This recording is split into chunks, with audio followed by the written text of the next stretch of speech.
All right, everybody. Welcome back to all my listeners. This is episode 9 in season 13. Today is Wednesday, October 30th, 2024. My name is Sonal Patel, and this is the Paint the Medical Picture podcast series. All right, you guys, let's go ahead and dive right in because it's the very last Wednesday of the month, so it's a big one. And the episode is going to be chock full of my newsworthy details on the latest fraud, waste, and abuse highlights for the month of October 2024.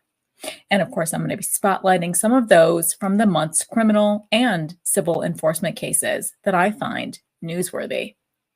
And in my trusty tip, I'm going to be shining my last spotlight on breast cancer awareness for the month of October. Now, I'll be talking about some important breast cancer diagnosis coding. And I'm going to go ahead and round out and close out today's episode with a remarkable quote on insights and wisdom by Aeschylus. Today's episode is sponsored by HCPro. HCPro is a leader in healthcare compliance and the mid-revenue cycle. They offer training, solutions, everything that enhances organizational performance through education, credentialing, as well as professional development. With over 30 years of experience, HCPro is the trusted education partner of the nation's leading health systems, top post-acute care facilities, critical access hospitals, regional health clinics, revenue cycle management, and healthcare BPO organizations. HCPro understands mid-revenue cycle training challenges and is committed to helping healthcare organizations fortify their teams to drive alignment, efficiency, compliance, and stronger reimbursements. HCPro's subject matter expertise includes CDI, coding, Medicare, revenue integrity, as well as compliance. HCPro's enterprise-wide solutions include all-inclusive instructor-led training, train your entire team all at once at your preferred location, and even virtually. Specialty-focused online learning with over 800 courses that are readily available. You will find exactly what you need, plus a whole lot more. There are also fast-paced boot camps, and these are designed to provide the maximum amount of training in the shortest time frame. These boot camps are offered in person and live virtually. Now, HCPro's flagship enterprise solution, Patel, is the healthcare's premier all-inclusive, enterprise-wide training and professional development solution. Patel is designed to drive top financial performance and compliance throughout the mid-revenue cycle.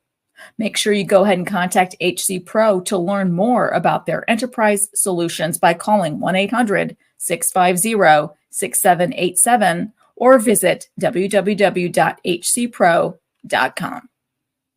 All right, you guys, let's get into it.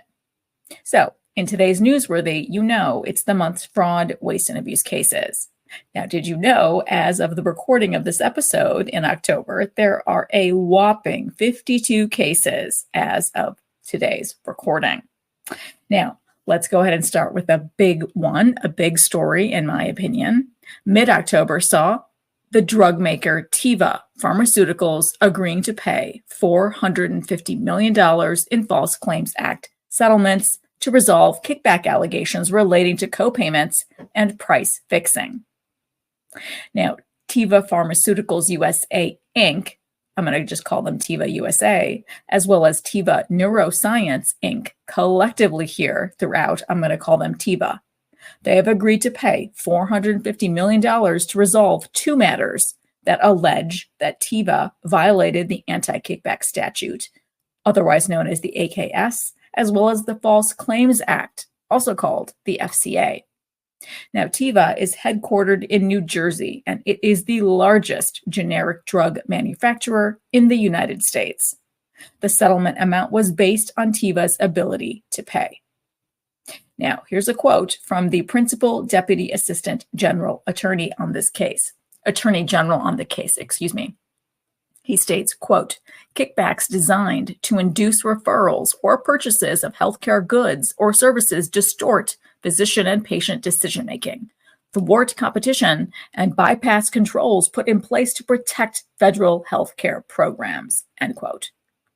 Now, the settlement encompasses two alleged kickback schemes. First, Teva has agreed to resolve allegations in a complaint the United States filed in the District of Massachusetts back in August 2020 that Teva violated and conspired to violate the AKS and FCA by paying Medicare patients cost-sharing obligations, also called copays, for the multiple sclerosis drug called Copaxone from the years 2006 through 2017, while steadily raising Copaxone's price. In particular, the United States alleged that Teva coordinated and conspired with multiple third parties, including a specialty pharmacy and two allegedly independent copay assistant foundations, to ensure that purported donations to these foundations were used specifically to cover the copays of Medicare Copaxone patients, which Teva knew was prohibited by the AKS, and that Teva thereby caused the submission of false claims to Medicare. Second, Teva has agreed to resolve separate allegations that it conspired with other generic drug manufacturers to fix prices for pravastatin, a drug widely used to treat high cholesterol and triglyceride levels, as well as two other generic drugs, clotrimazole and tobramycin. Teva previously entered into a deferred prosecution agreement with the Justice Department's Antitrust Division to resolve related criminal charges. Teva paid a criminal penalty of $225 million and admitted to conspiring with three other generic drug companies to fix prices on certain generic drugs. Now, under this announced civil settlement, Teva has agreed to resolve these allegations that the benefits it received under its price-fixing scheme constituted illegal kickbacks. Teva will pay collectively $450 million to resolve these two kickback schemes. This payment is in addition to the criminal penalty paid by Teva USA under its deferred prosecution agreement.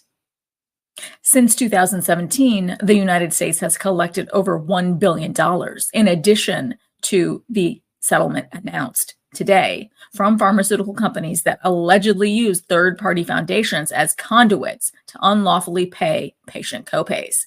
The department has also reached settlements with 4 foundations and a specialty pharmacy pertaining to those allegations. The resolution today with Teva is the largest of these settlements to date. The settlement of Teva's price-fixing conduct is the 7th pertaining to allegations of price-fixing involving generic drugs, with total recoveries exceeding $500 million. Now, late October saw a physician charged in a scheme to illegally sell cancer drugs. This physician was charged in an indictment for his role in a multi-million-dollar scheme to illegally sell and divert expensive prescription cancer drugs. Charged in this indictment is a doctor from West Bloomfield, Michigan. The charges against him include 1 count of conspiracy to illegally sell or trade prescription drugs and 10 counts of illegally selling or trading prescription drugs. According to this indictment, by early 2019 and continuing through August 2023, this licensed physician worked with others to buy and to sell expensive cancer drugs for profit and with the intent to defraud and mislead. The other individuals he worked with identified customers interested in buying prescription cancer drugs, and they communicated with him about what cancer drugs were requested. He used his access to certain cancer drugs through his medical practice, Somerset Hematology and Oncology PC, to order and to purchase the cancer drugs from his supplier. He then sold the cancer drugs to and through the other individuals' company to the eventual customer. Now, during this scheme, he acquired and sold more than $17 million in prescription cancer drugs and personally profited more than $2.5 million. Now, the U.S. attorney on this case stated, quote, "The safety and integrity of our country's prescription drug supply lines, particularly for cancer drugs, is an important part of our healthcare system. As alleged, the doctor used his role as a physician to violate that integrity and divert prescription cancer drugs away from treating patients." Now, my office is committed to prosecuting medical professionals who seek to profit rather than protect our healthcare system, end quote. Now, another special agent in charge of the FBI in Michigan on this case stated, quote, having the authority to prescribe medication is a privilege that comes with a profound responsibility. Physicians must safeguard against drug diversion. He goes on and states, quote, the doctor's alleged participation in this scheme not only allowed him to profit unlawfully from the sale of cancer drugs, but it also posed a serious threat by potentially placing these medications into the wrong hands. This breach of trust is inexcusable, especially considering the critical nature of the drugs involved. The FBI is unwavering in its commitment to hold medical professionals accountable for exploiting their positions for personal gain and endangering community safety, end quote. Now be mindful, an indictment is only a charge and is not evidence of guilt. All right, moving on. Another case in late October saw a medical billing company owner pleading guilty to healthcare fraud. Now, this New York man pled guilty to healthcare fraud. He admitted that from approximately April 2020 through April 2023, he acted as the office manager and healthcare claims biller for 2 physicians' practices in Plattsburgh through a company that he formed called SJ Healthcare Management Services, LLC, also called SJHMS. Now, SJHMS charged a fixed monthly fee under which he performed various management, administrative, and billing services for these 2 practices. He admitted that he submitted false and fraudulent claims to public and private insurers on behalf of those 2 practices for services that in some instances were never provided, and in other instances were provided at lower reimbursement rates than the amounts billed. For example, he admitted that he submitted claims to insurers for medical procedures that were purportedly performed by a provider on him, but which, in fact, never occurred. Now, he is scheduled for sentencing on February 28th, 2025. He faces up to 20 years in prison and a term of post-imprisonment supervised release of up to 3 years. Now, a defendant's sentence is imposed by a judge based on the statute the defendant violated, the U.S. sentencing guidelines, and other factors. Now, there were many of the other usual suspects as well, from False Claims Act cases, oxycodone cases, pharmacy and laboratory schemes, urine drug testing schemes, as well as adult daycare abuses and schemes. But of course, I wanted to pay particular attention to another whopping big case on my very favorite P-STIM devices. Here, a Chattanooga provider settles allegations of improper billing for electroacupuncture devices. Apple Corporate Wellness, Inc., now known as Bryn Medical Center and Basket Medical PLLC, collectively they are called Apple. They've agreed to pay over $1 million to resolve allegations that it knowingly and improperly billed Medicare for electroacupuncture using auricular stimulation devices in violation of the False Claims Act. Apple was an outpatient clinic located in Chattanooga, Tennessee, that offered medical and chiropractic services for the treatment of pain. According to the settlement agreement, the United States contends that for the dates of service between June 28th of 2016 and June 19th of 2017, Apple presented or caused to be presented to Medicare false claims for payment for the placement of electroacupuncture devices on patients. The placement of these devices was improperly billed using the Healthcare Common Procedure Coding System, or HCPCS code, L8679, which resulted in Apple receiving payments from Medicare to which it was not entitled.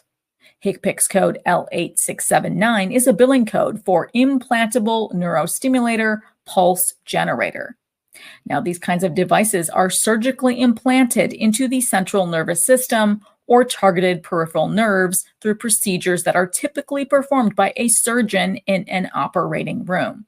However, the United States contends that Apple falsely billed Medicare using HCPCS code L8679 for electroacupuncture devices it knew were not surgically implanted into their patients and for procedures that did not involve any anesthesia or take place in an operating room. The underlying services for which Apple submitted the HCPCS code L8679 claims involved application of a device used for electroacupuncture. The electroacupuncture devices were applied by inserting needles into patients' ears and by taping the devices behind their ears with an adhesive. Medicare does not reimburse for electroacupuncture devices billed as neurostimulators and did not reimburse for acupuncture during the period of the covered conduct. The investigation resulted from a coordinated effort between the U.S. Attorney's Office for the Eastern District of Tennessee, the Office of the Inspector General of the U.S. Department of Health and Human Services, and the Southeastern Unified Program Integrity Contractor. The claims settled by this agreement are allegations only, and there has been no determination of liability. And now it's time for my best practice tips in Trusty Tip. Now, my very last spotlight on Breast Cancer Awareness Month is going to be shining on diagnosis coding. Now, diagnosis code awareness is a must for coding compliance. When it comes to breast cancer coding, there's so much to consider when you're reviewing documentation. Is the cancer benign or is it malignant? Now, clear, concise clinical documentation is necessary to select the appropriate diagnosis code, like when it comes to primary malignant neoplasms that are found on overlapping site boundaries. To be reassured, there's definitely a ICD-10-CM general guideline for that. And it states, quote, a primary malignant neoplasm that overlaps two or more contiguous, which means next to each other. Those sites should be classified to the subcategory code of 0.8, which states it's for the overlapping lesion, unless the combination is specifically indexed somewhere else. Now, for multiple neoplasms of the same site that are not contiguous, such as tumors in different quadrants of the same breast, codes for each site should be assigned, end quote. Now, there's also much confusion in documentation if you have a malignancy in two or more non-contiguous sites. What should you do then? Well, guess what? There's a ICD-10-CM guideline for that as well. And it states, quote, a patient may have more than one malignant tumor in the same organ. These tumors may represent different primaries or metastatic disease depending on the site. Should the documentation be unclear, the provider should be queried as to the status of each tumor so that the correct codes can be assigned, end quote. And then what do you do if documentation happens to hint at personal history? How would you code that? Well, there's yet again an ICD-10-CM guideline to turn to as well. And it talks about the current malignancy versus personal history of malignancy. And it states, quote, when a primary malignancy has been excised, but further treatment, such as an additional surgery for the malignancy, radiation therapy, or chemotherapy is directed to that site, the primary malignancy code should be used until treatment is completed. When a primary malignancy has been previously excised or eradicated from its site, there is no further treatment of the malignancy directed to that site, and there is no evidence of any existing primary malignancy at that site. A code from category Z85 for personal history of malignant neoplasm should be used to indicate the former site of the malignancy. Codes from subcategories Z85.0 through Z85.85 should only be assigned for the former site of a primary malignancy, not the site of a secondary malignancy. Code Z85.89 may be assigned for the former sites of either a primary or secondary malignancy, end quote.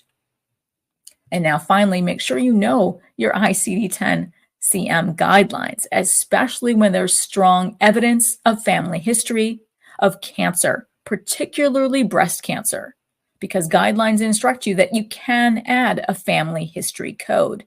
It would definitely signify the greater risk to that particular patient. And finally, I focus Season 13 Spark on insights and wisdom. I want this 13th season Spark to be filled with our world's thought leaders, writers, artists, philosophers, everyone whose words provide us with insights and wisdom. So in this week's inspiring quote in Spark is from Aeschylus. The wisest of the wise may err. So very true, right? This quote inspires us that no matter how high that SAT score was, or how high our IQ test is, or if we happen to be the CEO of some company, right? All of that status means nothing. Everyone is prone to make a mistake. Those mistakes are what leads to our growth. Those mistakes lead to greater self-awareness. I'm happy Aeschylus' Spark still inspires so many. All right, you guys, that wraps up today's episode, and it's definitely the last one I am doing in the month of October. Now, tomorrow's a big day for me. It is my Diwali, and the day after that is my New Year. So I'm really, really excited to spend it with my family. I'm going to have a great time. And it also happens to be Halloween. I plan to scare some little kids if they happen to pop by. Or I'll give them candy. I'll decide what my mood is. But it is my Diwali, so I might be in a very good mood and be willing to share my Reese's peanut butter cups with the kids. Anyway, and then the day after that is a brand new month. November starts up, right? And a brand new month means it's going to be full of possibilities. All right, you guys, I wish you all an amazing and very, very happy week ahead. Thank you guys so much for listening on today's episode. And I hope every week with me brings you closer to helping your providers paint a masterpiece. See you next Wednesday.